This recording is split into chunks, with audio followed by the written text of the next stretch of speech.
Há segredos nas fundações do tempo que não foram destinados aos olhos mortais. Há homens que caminharam na terra, mas que pertenciam a um plano além, a uma dimensão oculta.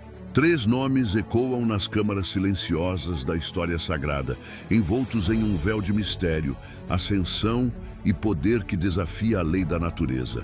Enoque, Melquisedeque e Elias. O destino final de um mortal é a poeira. Mas esses 3 homens não conheceram a decomposição. Eles não viram seus corpos voltarem ao pó. Em vez disso, foram retirados. Eles são os guardiões do limiar, os pilares vivos de uma promessa que a morte não pode tocar.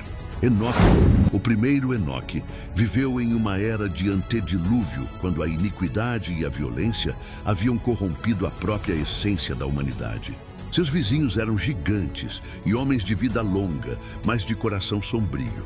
Ele era o único que via a escuridão crescente e, mais importante, o único que via a luz.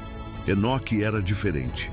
Ele não ia a Deus, ele andava com Deus. Sua comunhão era contínua, uma intimidade sem barreiras. Ele profetizava sobre o julgamento que viria, avisando sobre o dilúvio vindouro, mas ninguém lhe dava ouvidos. Sua vida era um farol solitário no crepúsculo da humanidade. E foi essa proximidade inquebrável que selou seu destino. Em um dia sem nuvens, sem aviso, Enoque estava aqui, sentindo a brega da tarde. No instante seguinte, ele havia cruzado o véu. Seu desaparecimento não foi uma morte, foi uma ascensão instantânea. Deus o tomou para si, tirando-o do alcance da corrupção e do julgamento iminente. Ele deixou apenas o silêncio, o mistério e o espanto. Seu sumiço foi o primeiro sussurro de que a fidelidade à luz pode anular o poder das trevas e da própria morte. O rei sem origem, Melquisedeque. O segundo nome, Melquisedeque, surge de forma ainda mais enigmática, como uma sombra antiga projetada na areia do tempo.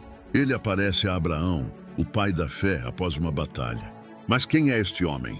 Melquisedeque é o rei de Salém, a cidade da paz, mas não tem genealogia conhecida.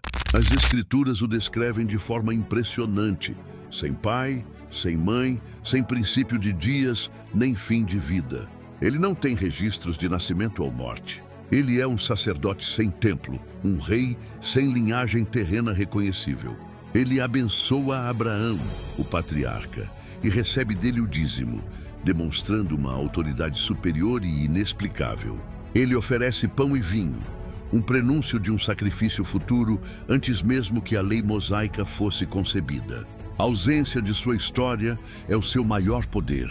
Sua existência desafia o tempo e a lógica humana, pairando como a figura de um sacerdócio eterno e insuperável. O mistério de sua origem e de seu fim é o suspense da soberania divina que se manifesta onde e quando quer, fora das regras da história humana. O profeta levado pelo fogo, Elias, o terceiro Elias, irrompe na história em um turbilhão de fogo e paixão divina. Ele viveu em uma era de total apostasia, quando o rei Acabe e sua rainha Jezabel haviam mergulhado Israel na adoração a Baal. Elias era o campeão solitário, a voz feroz do Deus vivo. Seus atos eram milagres de poder puro.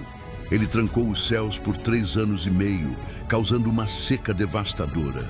No Monte Carmelo ele clamou e o fogo do céu desceu, consumindo sua oferta e até as pedras molhadas, humilhando os profetas de Baal em uma demonstração espetacular de poder divino.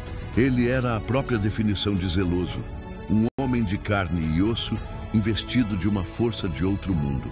Seu final, no entanto, é seu maior ato de poder místico.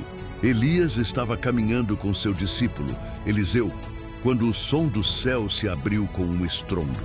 Não houve túmulo ou lágrimas. O que apareceu foi o vento, o fogo e a glória.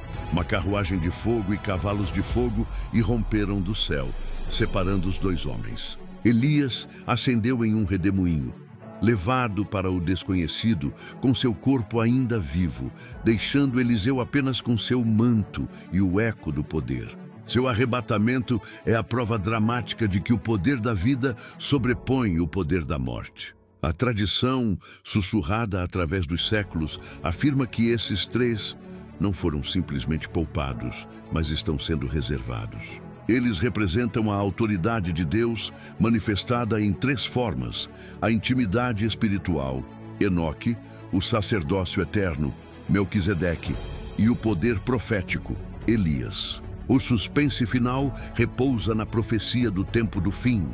Elias e possivelmente Enoque são aqueles que devem retornar à terra como as duas testemunhas finais. Eles virão para profetizar, investidos do mesmo poder que Elias usou para selar os céus e ferir a terra com pragas. Eles enfrentarão o anticristo e finalmente experimentarão a morte, mas somente após cumprirem sua missão final, provando que mesmo os imortais precisam testemunhar o sacrifício. Seus destinos, ligados no mistério, no fogo e no poder, servem como um lembrete assustador. O Deus que os tirou da terra voltará para a terra. E o mistério de suas vidas é o suspense da iminente vinda.